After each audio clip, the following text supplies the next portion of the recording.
Yeah, you Public 100%. stuff like that. Like at the point in time now, I don't want to be in a public gym. Like to be honest with Bro, you. I'm telling you, when I walk into a public gym and it's busy, I'm like, fuck everyone. Like, I just can't do this. Yeah.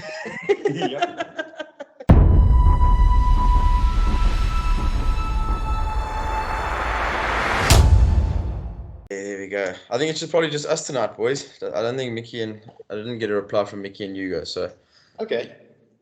I think Hugo said he's coming on, man. Did he? Oh, fuck, I'm not too sure. Yuko's always late though. It's just Yeah, who he that's is. true. That's true. Otherwise, boys, what's happening? All good. Good. Can't complain. We're moving. Let me just change this quickly. And I see you coming to Cape Town sometime, Blaine? Yeah, I'm coming the 26th because I was competing the weekend thereafter. Okay, so you're coming a bit early. Yeah, I'm coming down for the week.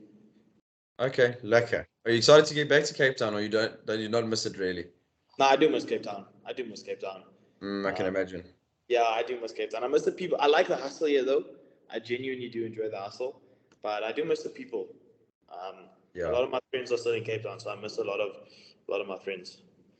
He's a Josie now, man. I'm a Josie Boot now. Those 4 ways Oaks. Just don't pick up the accent, please. Nah, bro, I can't do that. I always make fun of it, but I can't do that. Nah, I'll never allow myself to. Bro, it's the best accent ever. It's the funniest shit ever. Oh, look, I'll probably have it, so I can't even. But yeah, look, I have to say the only thing about Cape Town is people are fucking slow, bro. When you come from Gauteng and you come here and everyone's just like fucking dawdling around, and especially in business, you like will ask someone in Cape Town for, let's say you ask them for a quote. 3 days, then you get the quote. In Pretoria, fucking 20 minutes.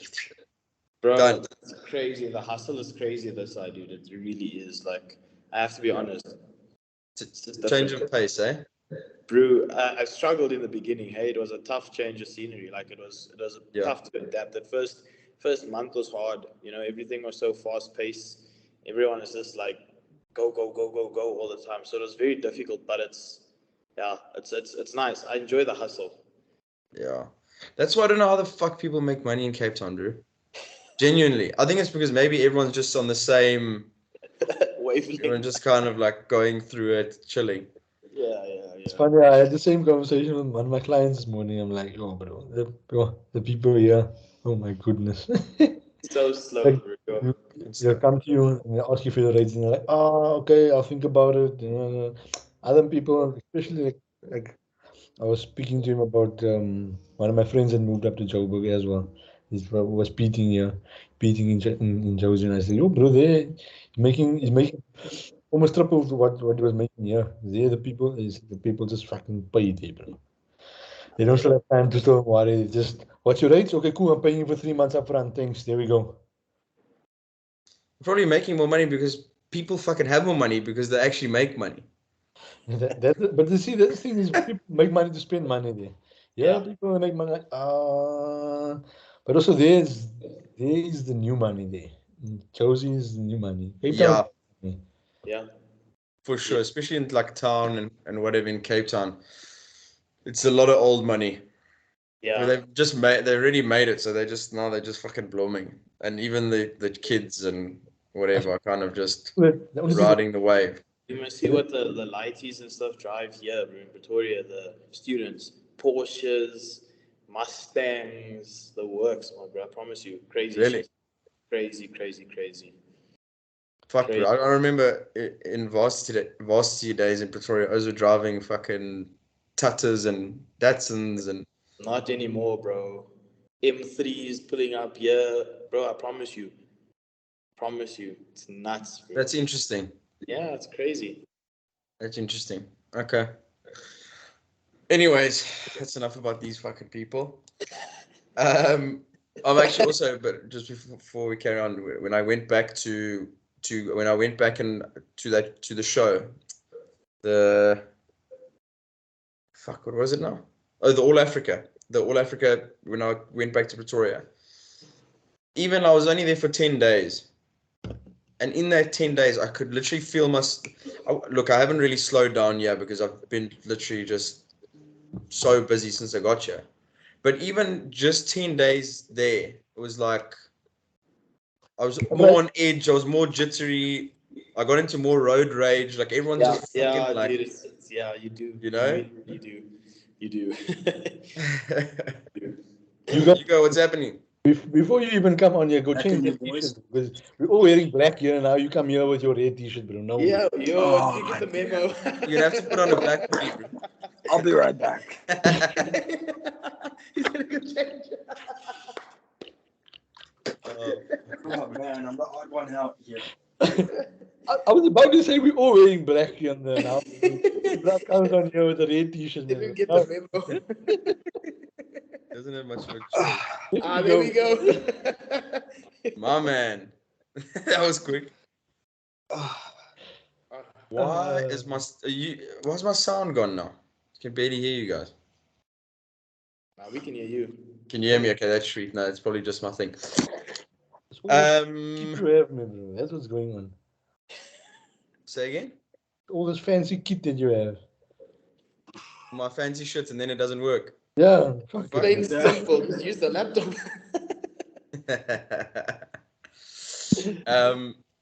What I actually wanted to get into today, guys, I didn't realize because I haven't been following it as much as what I have in the past. The Olympia is around the corner. Mm-hmm. Have you guys been following it in detail or not really? Yeah, we're following them. We're following the people's. Okay. Seeing what's happening, seeing what's going on there, seeing. Yeah. I watched a little bit. That's why I wanted to get into it a bit today because I've seen all the updates, but I haven't been like as crazy as what I used to be.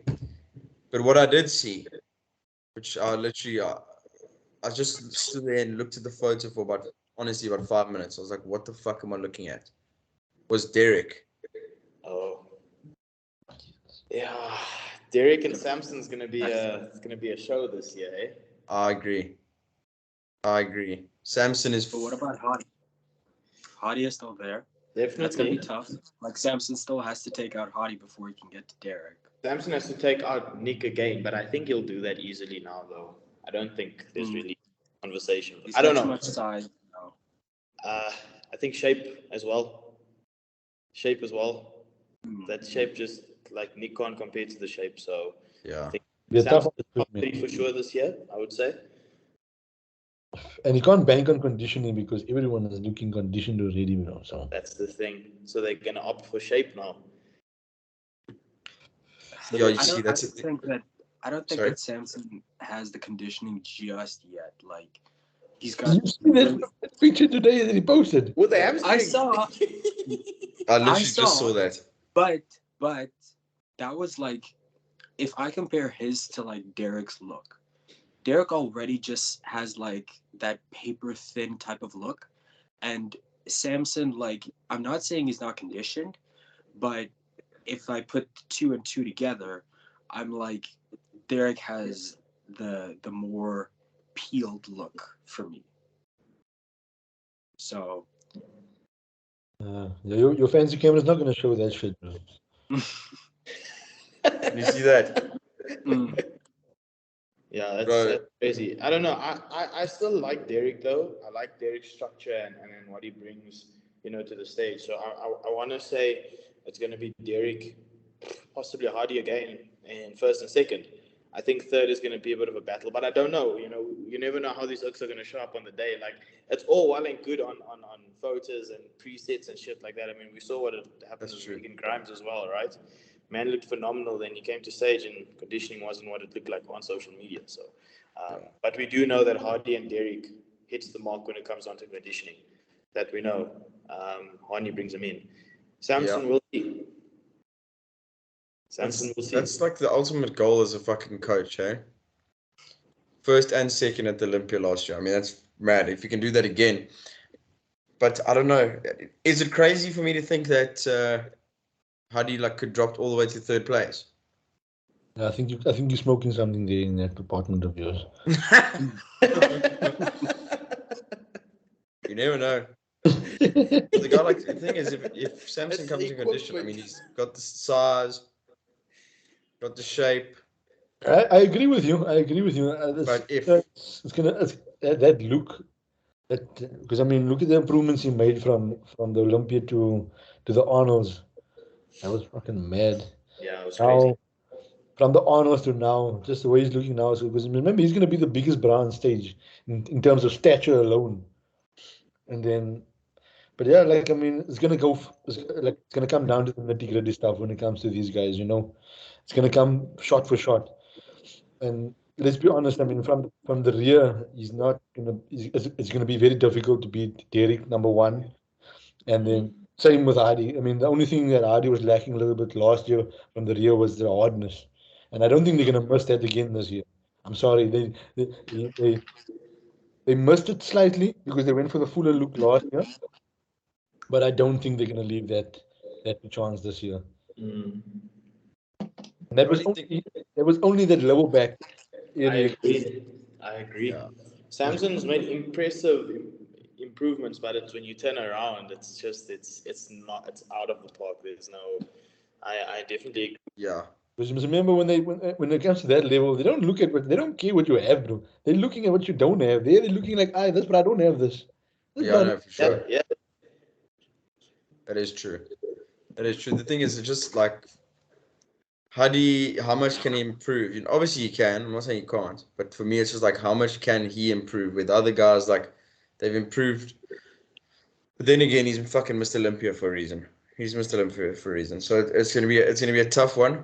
But does everyone agree on the top three though? Or is there like maybe a Nick sliding in there, or what do you think? What do you guys think? I don't think Nick is gonna. I don't think Nick will do it again. If anyone, I think. I think if we're taking like past shows and what we've seen, I think Hunter could move up a couple of places as well, just from his past shows.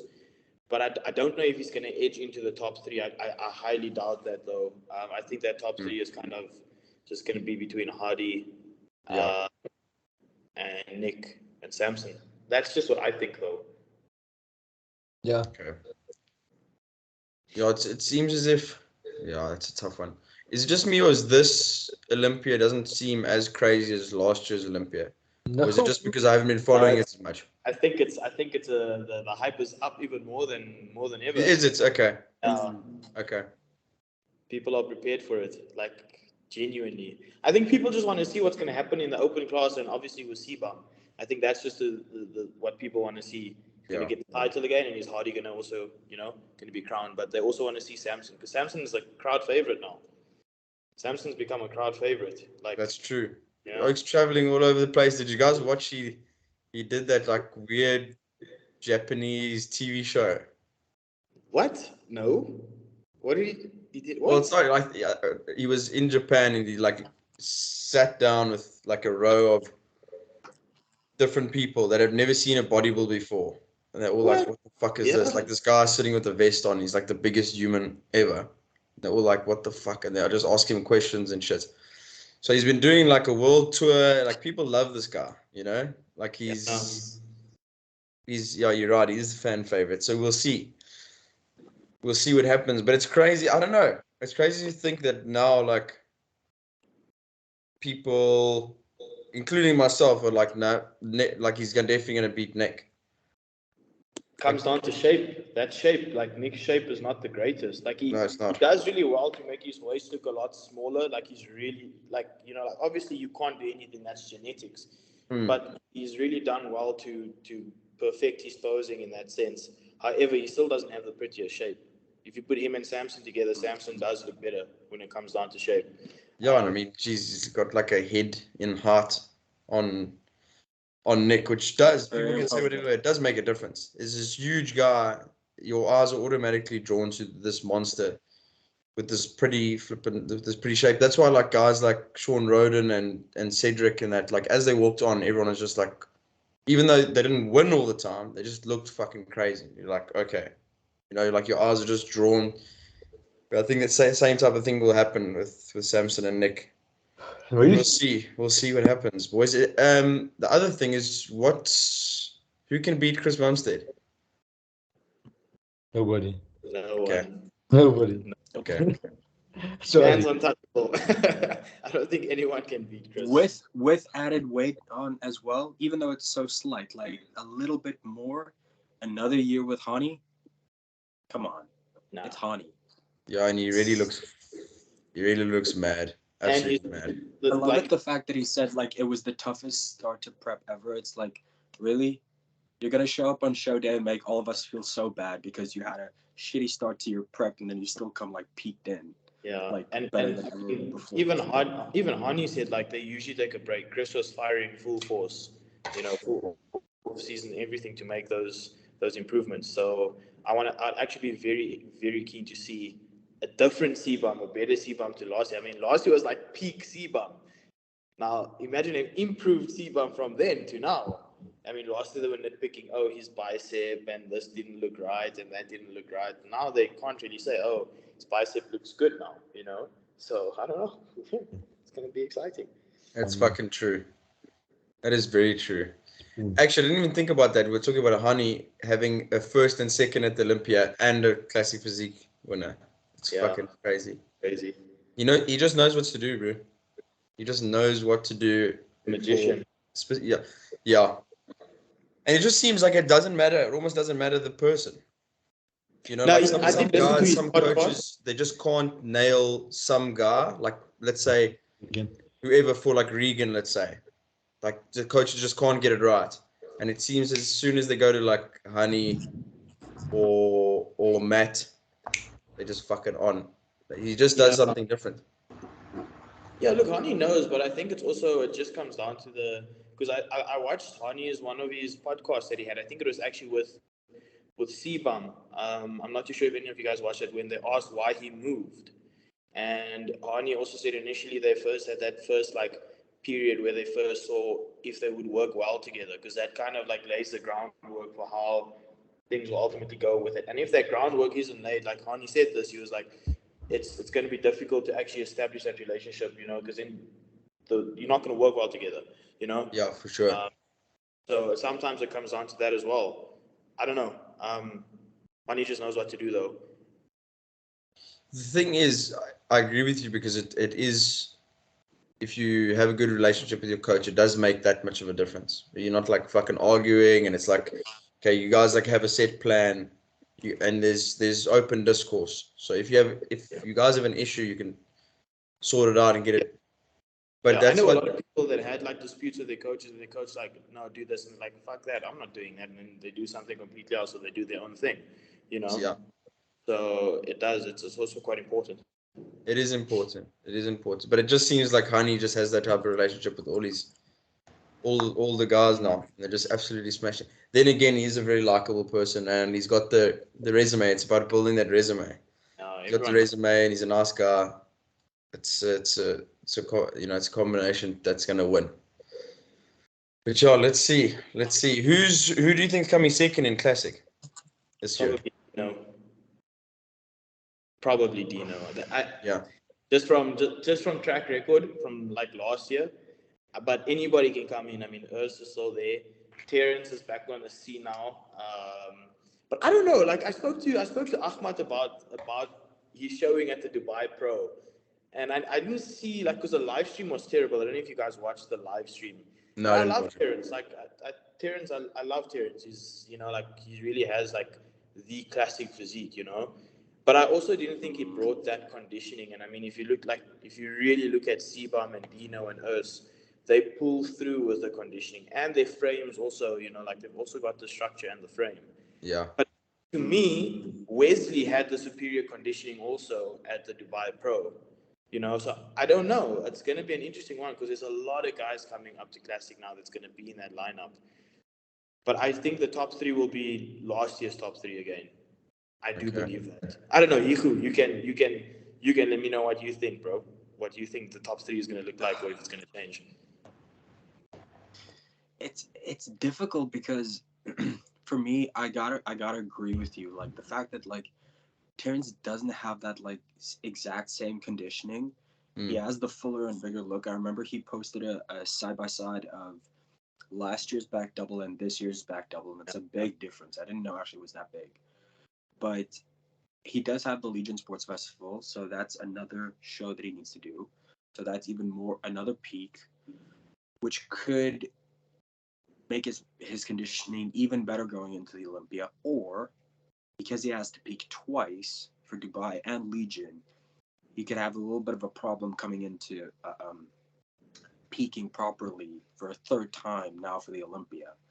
So that's going to be interesting to see. But in my opinion, if I look at like Urs, for example, like he doesn't always bring like the craziest, biggest changes. Like he doesn't add on that much size for me. Like he gets bigger, but comparatively, like to all the other guys, you go like, wow, that's a really different dude. But he peaks himself like so well. He's never for me not peaked. He's always like on it. But whether he can beat Ramon with that, with Ramon adding a lot of tissue, and then so I, as much as I want to say like Terrence is going to be back up there in the top 3, top 2, at this point I have to play it safe and go with Ramon Urs. Yeah. Unless Urs can put on enough tissue to push Dino, because I feel Urs has like the bit more classic vibe to him than Ramon has, because he can pose a little bit better. He's better at that. He could bring more of the Terrence vibe. But again, that's going to be down to if he's, I have to say, big enough to challenge Ramon. In that case, I'm going Chris, Ramon, Urs, Terrence. It's almost as if Terrence would have to be in better shape than anyone. Yeah. Do you know what I'm saying? But just because he's going to be, so like similar thing that I was talking about earlier. He does have that wow factor, but he's standing against the big boys, the monsters. So he's got to be perfect, you know. Where the other guy, where Chris could be 5% off and probably still win. Do you know what I'm saying? Yeah. The thing is, Terrence is really short as well. I mean, he looked like so small on the Dubai Pro stage, standing next to Wesley and that Brazilian oak, like they towered over him. Yeah. You know? And you could definitely see they outsized him quite a lot. But now bring in that size with superior conditioning as well that the top 3 brought in last year, unless Terrence can make significant changes to that and come in like 10 times better in terms of conditioning as well. I think that I think he would secure the 4th spot in my opinion. Yeah. But that top 3, I don't know if he's going to crack into that. Hey, it's a difficult call to make. I don't know. But it's like he who said, Earth doesn't make that improvements. That'll be like, okay, cool. He can knock Dean out because he literally stays basically lean all year round. Like he's always in good conditioning. So I don't know how much size he puts on in the off season. That's really going to make that much of a difference on stage. I'm guessing none of you saw how much size he actually did put on. Who's this? Us. I haven't really been watching checking his updates. It's mainly just been keeping tabs on open, to tell you the truth. And Chris Baum said that's. Before they announced the weight cap, they were worried about him making the weight cap. But he is taller as well, though. He's also tall, isn't he? He's like just 6 foot, I think. Yeah, he's quite tall. He's a little bit taller than Ramon. I think he's very heavy lower body. Do you know what I mean? He's got the big calves, big legs, and he's undersized. He's a little bit undersized up top, So he always has had that little bit of an imbalance. There was a video that Greg Doucette made with him. They sort of measured his body fat. And I think it was like something like 30 pounds he had to come off. And the man had striated quads, striated glutes. And he had 30 pounds to come off. They were like, where is the 30 pounds going to come from? Yeah. That's crazy. See, just digging into muscle. So I think with this increase, there's going to be a lot of changes. Wasn't there talk of him going to Open, though? It was a while ago. I did hear something about it. But it was very quick. Is it? But I don't think that he'll push that far though. If he can still, like now, especially with the added weight, like why go over? You know, like why? I mean, even like Breon Breon even decided to do classic again because of the extra weight. Yeah, extra weight that they have now. But if what Ahmad's saying is correct, that he's going to struggle to make the weight. I don't think he's a struggle anymore. Because I think he also falls in that height division where the weight was significantly increased for his cut. Yeah. I think he'll be able to make the weight. Well, he was planning on making the weight anyway. And they're like, where is he gonna come from? He's gonna chow his muscle away because the brow he was looking big. Was even Nick Strength and Power. Sorry, also made a video and like this bro made some serious improvements with his arms and everything. And where is this weight gonna come off? Where is it gonna come off from? Yeah. Because even compare him to some of the open bodybuilders. Because I think he was something, and this was like, I think about like 20 weeks out of the Olympia. Somewhere around it, about 20 or 20 that weeks. video. I think I saw that video, yeah. And he was sitting at like 280. And I think his cap is like 220. Or 230. Who, Chris? No. Urs, yeah. Fucking hell. I think we have 260. I mean, Urs, sorry. Something like that. But he was somewhere around the 260, 280 range. And his weight cap was like in the high 220s, I think. Like, where is this brother going to lose this? That is fucking crazy. That's crazy. Is there even a point of what's the way? I genuinely don't understand. If that is the case, I don't understand what the point of getting that heavy was. Don't understand that at all. Well, he had to make improvements to his upper body, like you said, because he is a lot lower body dominant. Because even his back, in the pictures we saw, even he made improvements to his back. I'd fucking go try and look for something, but the bra put on some size, but like I haven't seen anything of recent because I haven't been following these things like. Yeah. The only thing is, like, I understand that you got to put on as much size as possible to the upper body, but bro, 30 kilos almost above, above the weight cap. That's crazy. Imagine having to drop 30 kilos to make weight. Like he's gonna have to come down hard. He'll definitely have to come down. But I mean, it puts a little bit of pressure off his shoulders, knowing that he's got a better weight cap to work with now, like the weight. Yeah, now, yeah. This is the legs. I don't know if you guys can see it. I saw that photo. That was impressive. Yeah. That was in August. This is the upper body. Oof, that's a big boy. Doesn't look undersized there because one of his biggest weaknesses was his arms. Yeah. He always had like quite small arms for his body. Those arms don't look small to me at all. Not at all. I've seen like I remember like when he went to the Arnold Classic, he looked fantastic right before they went on stage. Like there was this one where he had like a hat like this or something, and he looked really big. But then as soon as you slap on the tan and you get peaked, he was almost like that little bit more trimmed looking again, even though it was like just a couple days out. So that's like why your look almost changes as soon as you slap on that tan and you get peak. Like there's just this change in terms of like size where you just get like a little bit more tighter. But I think that's all to do with the water dropping and then a good carb up. That really dries it out and just takes a little bit of that fullness away.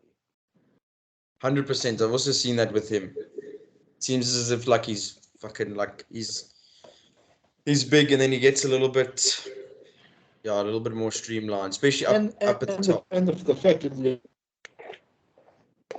Sorry, bud. Ahmed? Sorry, I don't know I think you broke up for a second. What did you say? Well, I think it was maybe delayed. I said it after Hugo said something about the water and the tan thing. So I said, also like remember the weight was lower that you had to make, so obviously you had to drop some weight. So that's gonna affect the look a lot when you have to chase a weight. For sure. That's what I think defeated Terence last year. Yeah, no. Because Yeah. you never really missed the weight cap.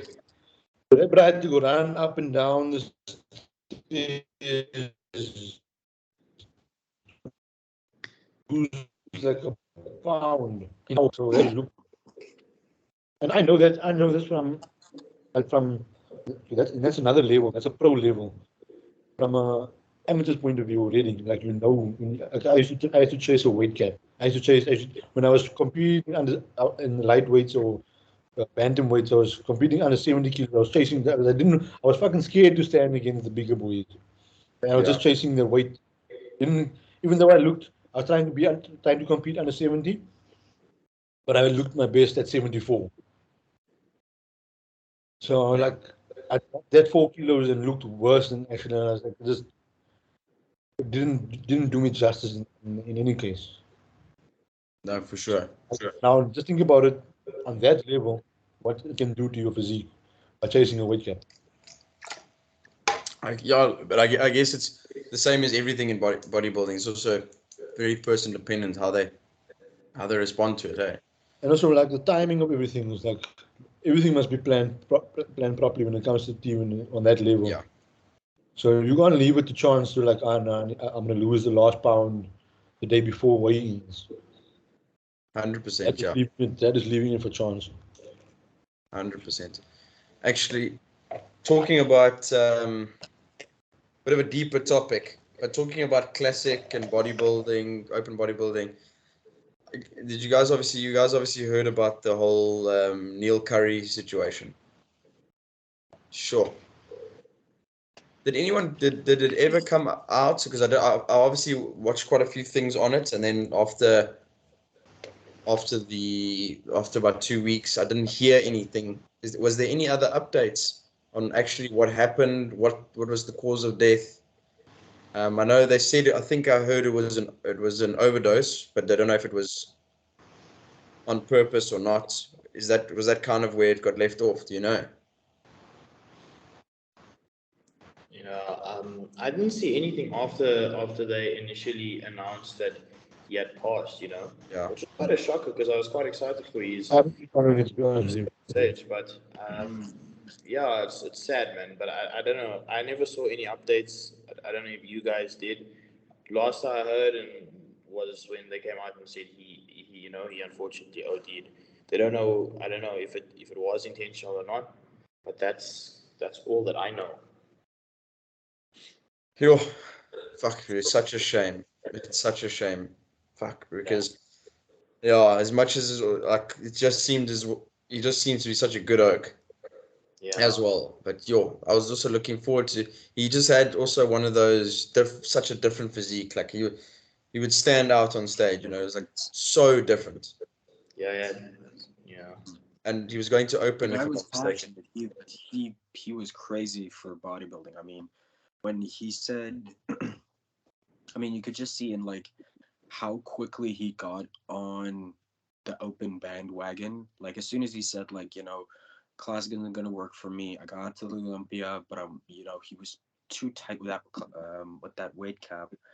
And he said, you know what? No, we're gonna go and we're gonna do open. And I mean that guy transformed quick. Like he was just blowing up massive and bringing a really, really cool looking physique actually. He was just grinding it. He was showing off like weekly, like how this guy's changing and how his weight's going up. I think he would have done some big damage, but I don't know. I really can't believe actually that like with everything that he had going for him, obviously this is where these tough things happen because you don't know what's going behind the scenes. You don't know like they spoke about like pressure. That was the big thing for him. Sure, I don't know which pressure it might have been, but that's not our case to talk about. I think just the fact that like it would have been nice if he had spoken up or someone close to him was able there to help support him in this situation. Yeah, it's first of all, it's a shame when anyone takes their own life.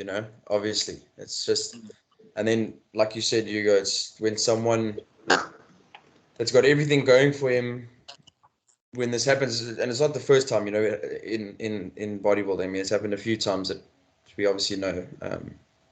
But it's strange. You obviously wonder why and what the story is. And the thing is about Neil, from the one podcast I watched with him when he did the podcast with Hostile, he just seemed like one of those guys that put extreme pressure on himself, like nothing was ever good enough, so on one hand, that's kind of how you get to the top of any industry, and on the other hand, it's like, can you handle that, and to find that balance, I think with a lot of people, it's tough. Look, I'm just speaking on what I think. I could be wrong, but it's crazy, absolutely crazy, underrated as well, I think. I mean, he's Where do you think had the you would have craziest fallen? In chest. what group? Sorry. In what group would you think you would have fallen? Like, in terms of like, if you competed, whose physiques would have matched up to who he would have matched up to if he did actually now obviously get to stand in open? Huh. It's a good question. I mean, fuck, I guess we'd never know. All I know is that he had with the added size and probably maybe another year or two, if he kept that shape. I mean, he had also the craziest legs where that quad from the hip, it's like fuck, it starts coming out, that huge sweep from the hip, and it just gives that V-taper look. His waist was fucking this big, and he had that crazy. So I mean, look, I think he had the potential to do very well. Who he would match up against this year, sure, that's fucking, I don't know. What do you guys think? Because we haven't seen him on an open stage. We can only just assume, But I think he would have held his own. But I mean, his shape was probably one of the best shapes he'd have had in open, with the tight waist and that V taper that he brought to stage. Yeah. I think that's one thing that would have really separated him. But in terms of who he would be able to compete against, it's tough to say, because there's a lot of guys that's on the scene that looks insane. Yeah. It's tough to say. It's really tough to say, because if we want to put him on the Olympia stage, we're looking at guys like just for example, like Michael Crozo, that didn't even place last year, but he's one of the biggest oaks at the moment. So if we wanted to put Neil on the Olympia stage, could he have beaten Crozo and placed higher? I think he could come, possibly you can put him next to someone like Regan, and see how they might match up with both tight waists and the shape and form. But I don't know. It's tough to say exactly how he would compare against those guys, on the Olympia stage. I don't know, Ahmad. What do you think? Yeah, I actually want to have a look at his physique quickly. Like, to be honest with you, not being funny or anything, I think you'd have had a tough time. Like, I like the shape and everything. But I think you would have had a really tough time in the open division. I mean, just remember, open division. I mean, where did he fall in the classic? He wasn't really in the top conversations there. And I Yeah. mean, in bodybuilding, those oats are big, bro. And that's Yep. that's why bodybuilding, it's size, Yep. bro. So you already mentioned Michael Criso, and he's one of the biggest oaks, and he was outside of the top 10 last year. So never mind even the conditioning or stuff like that. The size alone, like, where you had a really tough time, because I mean, I don't even think you'd be cracking against someone like Tonio Burton, for No. example. And I mean, Yeah. Luke Tonio is just coming now and making noise now, winning a pro show. I think you would have had a tough time against Regan. I mean, look at the amount of size that Regan's added to his frame. So I think you'd have had a tough time, bro. I think also that's why, like, it's difficult for guys like that with great structures, because the structures can also only handle so much size. Mm. I agree fully. That's The very thing true. is, not this year. That's why I was saying, like, If he So how packed old was on he? a bit more weight in the future, he could have done well. But if he kept his, if he kept that shape, but Yeah, most like people can't. Well, it's like Ahmed said, once. like he had the shape, but it's the size, like, and he had the conditioning too. But at the end of the day, like you also can't just out condition everyone on the stage either if you don't have all of the other factors that makes you the best bodybuilder. Yeah. Like if you're the smallest oak on stage, but your conditioning is better than someone like Regan, but Regan's overall shape is better than yours, he's bigger than you, they'll reward Regan over the smallest oak on stage that's the most conditioned, for example. So I agree with Ahmad 100%. Yeah. 100%. Yeah. Shame. I mean, I'm just looking at a photo now. I don't know if the camera's gonna pick it up. I'll put it up on the screen though when we edit. You see what I'm talking about? Fuck, I don't know if you can see. Hold on, if I go closer. Yeah. See what I'm talking about from Right. the sweep from the hip? It's like fucking from all the way up at the top. So yeah, you would never know what that would have looked like with the extra. Once again, goes to show like looking at one part. Must remember it's everything. It's a 360. Like I love like that's the only thing I could really knock him with. Like his quads was fantastic. But once again, when he turned around, it was a problem. Yeah, It was yeah, a Back. It was all The No, thing for is sure. important that I think a lot of people like in a case like this, that it's quite sad because you put so much pressure on yourself because you want to get on stage again. But what like people don't realize is that you need to take that time to actually to put on and make those changes, right? Like you can't just, okay, cool, I don't make the weight cap for classic, so next year we're going to push a lot of size now and then we're going to step on an open bodybuilding stage. But you need to take that time, at least 2 years, in order to become competitive. You have to take the time to grow into that division. Yeah. And then, it happens, you put so much pressure on yourself, and maybe that's what happened. Look, we're just speculating, but maybe he just put too much pressure on himself. It was like, oh fuck, I'm not going to do this. I can't do it. Too much muscle, blah blah blah, and the pressure got too much. And I think that that's a lot of times why or the mistake that people make is that you just want to just go all the time, and they don't like take that time, because at the end of the day, it's a slow race, this thing. Like it doesn't happen overnight where you're just gonna wake up tomorrow morning and you fucking you look like a Samson Dowd. I mean, it doesn't happen that way. The man took years of craft to get to where he is. So yeah, I think if he had stuck around maybe and worked for another 2-3 years, maybe we could have seen what his shape looked like then. Possibly then. We don't know. So yeah. Yeah, you got to hold on. You got to hold on to that new added muscle for quite a while before it's, lack of a better term, before it sticks. As well. You don't want to just put on all the size and then rip it all off. It never really works. I've never really seen it work so well. So, but yeah, so you are right for sure.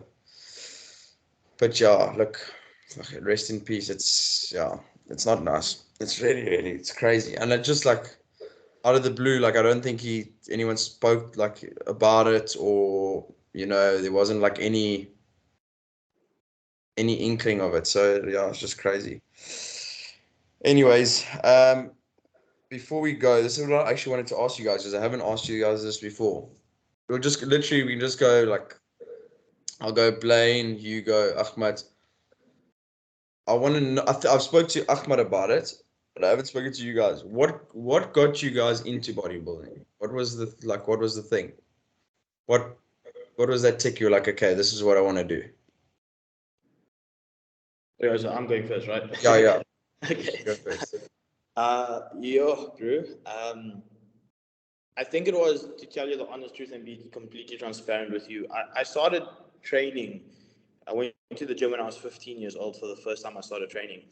And I think the thing that pushed me over that edge was that I saw, because I was big into the rugby scene back then, and that was kind of what I wanted to do. I wanted to look like those like first team rugby players, and attention kind of takes over at that age. You kind of want to be part of the in crowd, and you want to be part of the well-known oaks and so on. And that's mainly what got me into the gym. Was I wanted to be like those oaks, and they had all the girls, and they were the cool guys on the school grounds. And then the more I started training, the more I actually fell in love with the whole process of actually doing the work, because it's the only sport that, well, not the only sport, but it's the only sport where you literally, everything is calculated. Your food, rest, training, in order to build this ultimate, like masterpiece, if you want to put it in terms like that. And going through that motions and taking those couple of years, when I got to about 17, I was like, I'm enjoying this. I can see you since I started at 15. It's like after school, I want to try and step on stage, and see how I could do, because people always told me, oh, you got good genetics, and you're looking good, this and that. I was like, okay, cool, let's take it to the next step. And after that first show, when you look at the transformation that you went through from when you started and when you stepped on stage, it's not just an addiction, but it's more of a thing of I'm so proud that I want to continually prove myself or make myself proud. And then you fall in love with that process, and in that falling in love with the process, you fall in love with helping other people reach that same point. You know what I'm saying? And that's kind of what got me into it and got me to where I am today, where it's like I no longer care about what the people say and what noise there is going on out there, because I'm so in love with this game, and the passion that falls behind it, and the work that goes on behind the scenes in getting to that like that best look and version of yourself. And I don't think there's really anything else more rewarding than that. So at the end of the day, it started for attention, but now it's just full on passion. Sure. I have a feeling that everyone's going to have a very similar story. But okay. Awesome. Yeah. You go? So for me, it was got into the gym at 13. And the first thing, the whole reason why I actually just wanted to go to the gym is I always wanted to run on the treadmill. Like the first time I ever got to run on the treadmill, I was so happy. My grandpa was like, because I went with them, and he told me like, no, I got to show you the rest of the gym. I'm like, I don't want to know about the rest of the gym. I just want to run the treadmill. And he's like, no, I got to show you everything. I'm like, okay, fine. So he takes me to the gym, shows me all the machines, we try everything out, go to the dumbbells, all those things.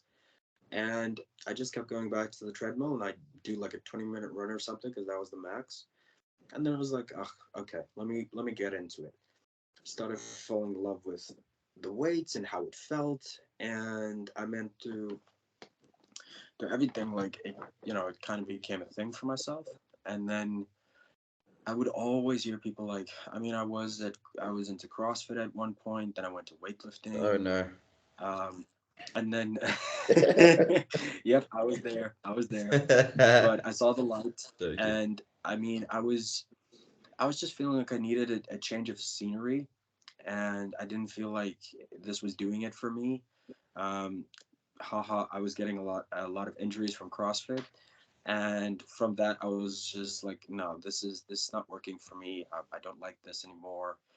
And then funny enough, I actually joined the university gym Maltese, and I actually just wanted to do some supplementary work for my weightlifting, and ended up being like, sure, these machines are cool. This is feel nice.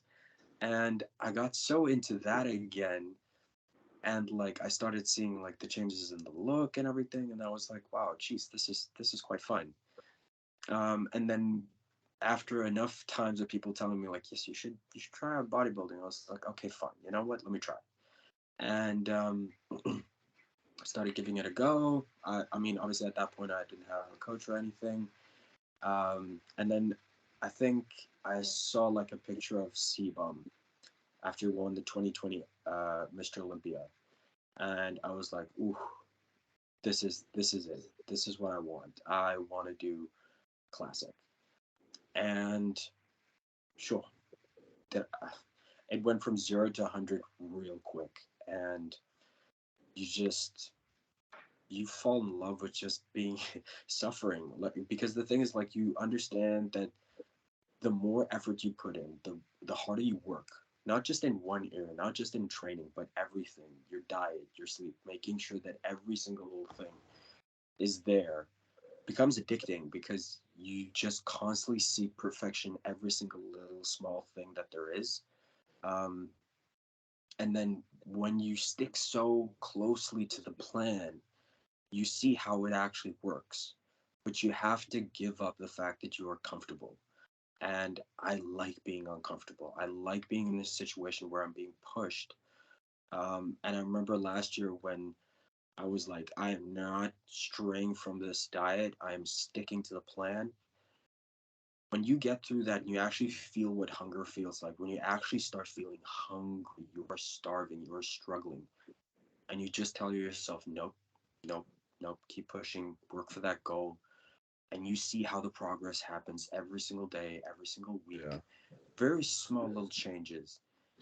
Once you get to the end, regardless of the results, the fact that you knew you gave 100%, you gave it all, and you survived, you made it, you feel unstoppable. You feel like, wow, so I could do this. What's going to stop me now in anything in life? And then, from there, it's just, you're stuck with this.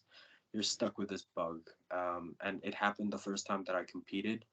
The first time I did eye candy, an NPC show, the vibe, the electricity, everything, meeting the people in bodybuilding. It's just everything about this industry is just amazing and awesome. And the support, it's really cool. It's really, really, really cool. Just, yeah, that's pretty much it. Was that your first show? That was my second show. That was my second show, but my first NPC show. What was your first show? It was the IFBB Provincials, Western Province Provincials. The same year. Yeah, that one was in August, and then the eye candy was in October, end of October, 2021. Not too shabby, eh? Okay.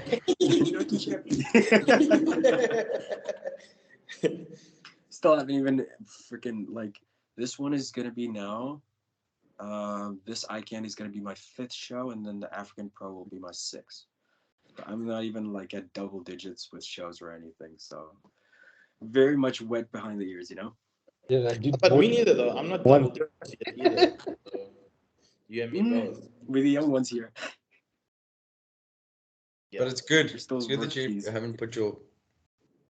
that you didn't put your body through so much, like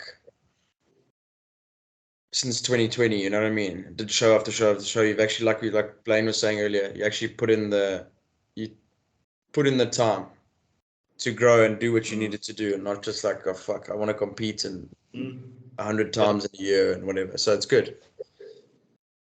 You want to, like, because you love competing so much and you love the like electricity that a show brings to it, and the shine, the everything.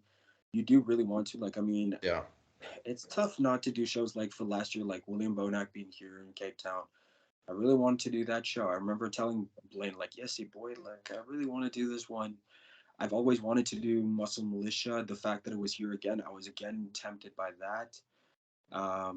If the Andrew Jack was here, I mean, that would have tempted me as well. But at the end of the day, we said the goal is to bring perfect, like, everything. Like, make sure that we make as much progress as possible, and then give myself enough time to properly get conditioned and keep as much size as possible.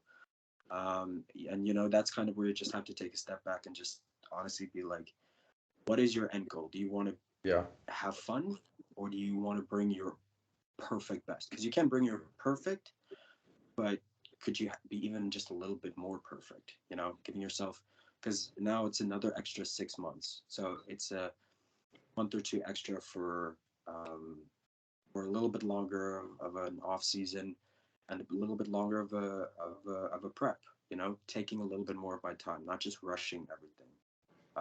Because rushing a prep is like where I feel like you lose most of your muscle tissue if you really push that diet a little bit too hard, the cardio a little bit too hard. Like, just taking it slowly and steadily. Like, you're in a deficit, you are losing fat, you are getting drier and leaner, but it's just going to go a little bit slower. But that's how you kind of just keep that muscle tissue just a little bit more. 100%, bro. 100%. How old were you in 2021 when you did your first show? 21. You were 21. Yep. You're still a baby, man. Oh, so cute, then.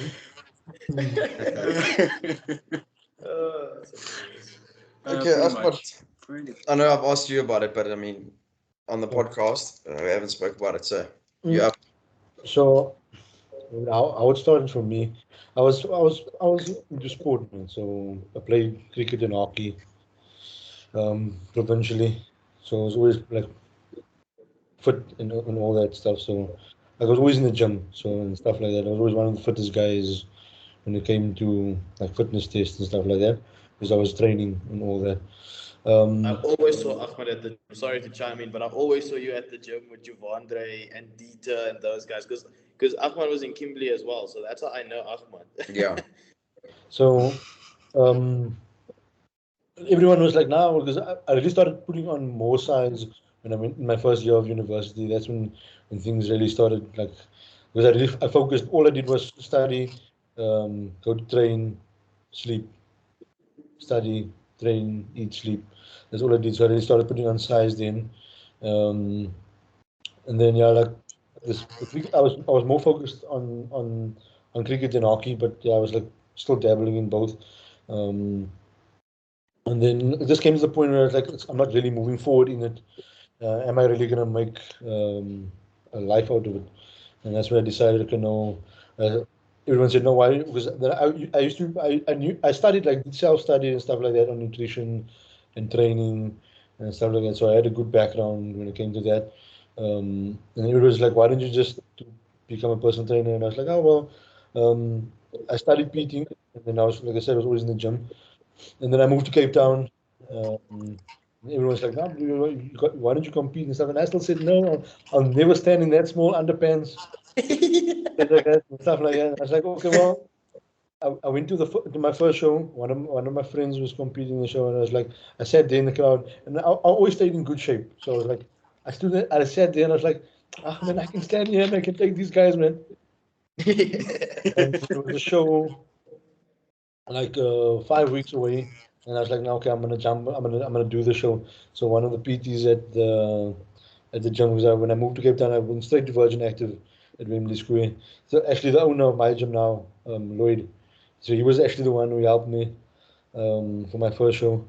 And I was like, like that time I thought I was ripped and all that stuff, and it's like, no, this is gonna be easy, man. Got on the stage, got my fucking ass handed to me, bro, like properly. So basically, that's how it started for me. And I felt like also like when I started out, I thought I was gonna do men's physique, And then Lloyd said to me, "There's not a fucking chance you're hiding those legs." Because that was one of the things that helped me back when I was playing sport as well, because I was running a lot and stuff like that. So my legs didn't really grow a lot, and actually my legs was actually one of my weakest points. I didn't have legs actually, and everyone used to tease me about it. And then once I stopped playing sport that much and really started focusing on my legs and training my legs hard, and they just started growing, growing, growing. And then I decided, okay, well, I'm gonna jump on stage. And Lloyd said to me, "There's not a chance you're hiding those legs, bro. You're definitely doing bodybuilding."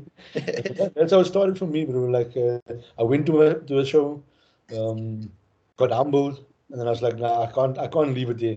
That's something about me. When I start something, and I don't achieve what I want to achieve, I'm gonna be persistent. Yeah, for sure. I'm gonna be persistent on it, and I'm gonna be like, nah, fuck. And it's like, okay. And then after that first show, it was like a 5 week prep. Like I said, I got my ass handed to me, didn't place nothing. I think that show was even. I think it was called. It was Muscle Mania or something like that. It was still at the CTICC in town. Um, bro, and funny enough, it was a junior. I didn't end up standing in board shorts. I don't know how junior bodybuilding wore board shorts. Like that's what I didn't understand. Right. But anyway, I got my ass handed to me, and then there was another show. I think it was 8 weeks away. It was Titans or something like that. My very first Titans, and I prepped for that show, prepped hard. And then I did the novice. I won the novice. novice division. And I was like, oh, there we go. And then that's where it started for me. And it just like I was like, nah, I'm doing this thing. And I jumped on. Never I was like, looking no, back, eh? never look back again. So Crazy like, shit. at that time, when I moved to Cape Town, like when I was still keen on playing cricket and stuff like that. But obviously now being a PT, I went to the different clubs, and I went to one or two clubs. I think I went to two clubs. Um, and the practice times was during the peak times, and it was already like the thought of me spending the whole day in the sun on a Saturday afternoon after being in the gym the whole week. I was like, Fuck no. Fuck nah, that. I think I'm gonna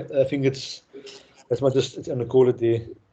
And I mean, just to play club cricket, I was like, I just weighed my options. Like, nah, I've just called it there. And it's like, nah, cool. Just stick to training, and then it grew. And it's like now, and then I started competing. I actually did the exact opposite of what Hugo did in my first year. Okay, but I started competing. I think I was also 21 or I was 22. So I was still in my junior year. So I did the Muscle Mania show, then I did Titans. Um, so then my second year, I did the Conrad Nagel and I qualified to go to the UK. Excuse me. That was in 2017. Then I went to Body Power there as well. And then that was my second year of competing actually. And then I met one of the guys. Now he's actually an IFBB pro. He used to compete with the PCA and stuff like that. So I met him there. We stayed in the same self catering apartments complex. And we had a chat there, and he's like, well, how long are you competing? I said, no, it's only my second year. He asked me how old am I? So he said, you know what? Compete as much as you can this year. Find out what works for your body. Just stay in shape. You're young. Obviously, that time I was on minimal gear, but like I didn't know anything really about gear. I didn't have a coach or anything. I was basically doing it myself. Or I had PTs that was at the gym helping me. I said I was like really using the minimal stuff. So like it wasn't really any detriment to my health. At that time, I was just really pushing the diet and focusing on nutrition at that time, experimenting with different types of nutrition protocols and stuff like that. And then I was sitting on Dubai's airport and I saw uh, Rian Donay's post. It was at that time I think he just started his his coaching brand, and then he was looking for ambassadors. And it's like I was sitting on this airport and I was filling in this form. And then I landed back in South Africa. He already replied to me. It's like, now cool, you're on board, whatever, just sign these forms, send the forms, read it, jumped on board with him. And I told him this is the plan for the rest of the year, but he's gonna compete. And then we ended like the only plan we had to do, the only shows we had planned was the provincials, the IFBB provincial. Because that time there was no NPC that time. That time it was just IFBB and PCA Yeah. and NABA. Uh, but I really wasn't really into those others. I was just like obviously IFBB. That time was just focused on IFBB or PCA. So I was like between the two, deciding where I want to be. Um, then the plan was do the IFBB provincials, then essays, and then that's what we did that. Um, I did the provincials. I think I came second juniors that year. I think Matthew Parker beat me. But I actually won the seniors. That's my thing. I started competing as a junior, but I never ever won a junior title. I always won. Like as a junior, I won senior titles. Like I won, I won under 70 kilos open Yeah. class titles, and I never won a junior title. And then I Fuck went you. to essays.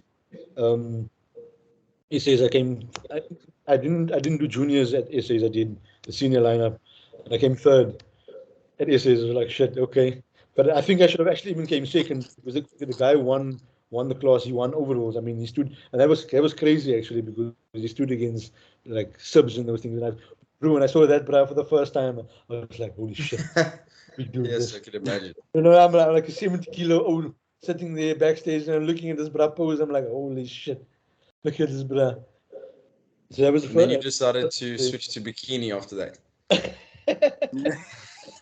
And then I ended up doing another three shows after that. Then it was Gentle Giants, and then it was what was it? It was Gentle Giants directly after essays. Then after essays, there was another show. It was just another two shows. It was Gentle Giants, and I did Our Tambo.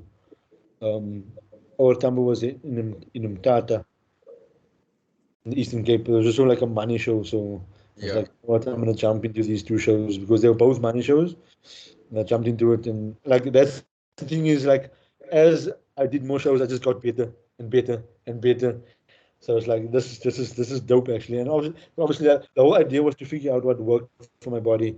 Then we took an off season, and then yeah, the next year hit the scene where we decided PCA was the one we're gonna go with, and then actually did PCA um, that year. Uh, I don't know if you guys remember Danster. I lost marginally to him in the Oh yeah. in the overalls. And then I went to Worlds as well, and I came sixth at Worlds. Then it's like, oh well, there we go. And then just kept the journey going on. Obviously, just grew from strength to strength from there. Sure. Okay. Amazing. All right, boys. That actually, I spoke a lot.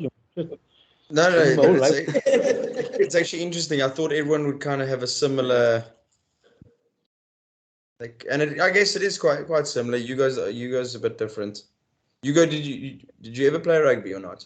Were you a rugby player or? Yep. Okay. Rugby player. So it's probably all stemmed from from sport training. It wasn't just like from the beginning. Okay, like I was like 13 and I wanted to be a bodybuilder. It was always something else, and then led into it. I think most people like that, to be honest.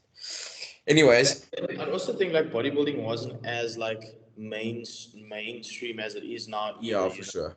Like now, you'll see a 13-year-old and they're busy posing, hitting vacuums and shit like that. Back then, you were like, oh, this is the bicep. All right, cool. That's It's so true because it's not that it's very recent that it's become especially popular in South Africa. More popular. I mean, geez, if you think about even 10 years ago, bodybuilding in South Africa was like bodybuilding. Like, what the fuck is that? It was a completely different story. So as much as we say we want to grow the bodybuilding industry in South Africa, and that's what we're trying to do, it's coming from strength to strength. If you think about it, even 5, 6, 7 years ago, it was next to nothing. So we're getting there. Especially with the amount of federations there is now, like to see how much people are actually competing, that some of federations are actually still surviving. Yeah. For sure, yeah. There's a lot. Boys, that was our longest podcast in a while. Next week, I think we should do everything besides bodybuilding. I don't even think we've done a podcast yet that hasn't been about bodybuilding. I think every single one almost. So next week we'll come up with some topics like what was the one you wanted to do today, Ahmed? Don't be a puss, be like that.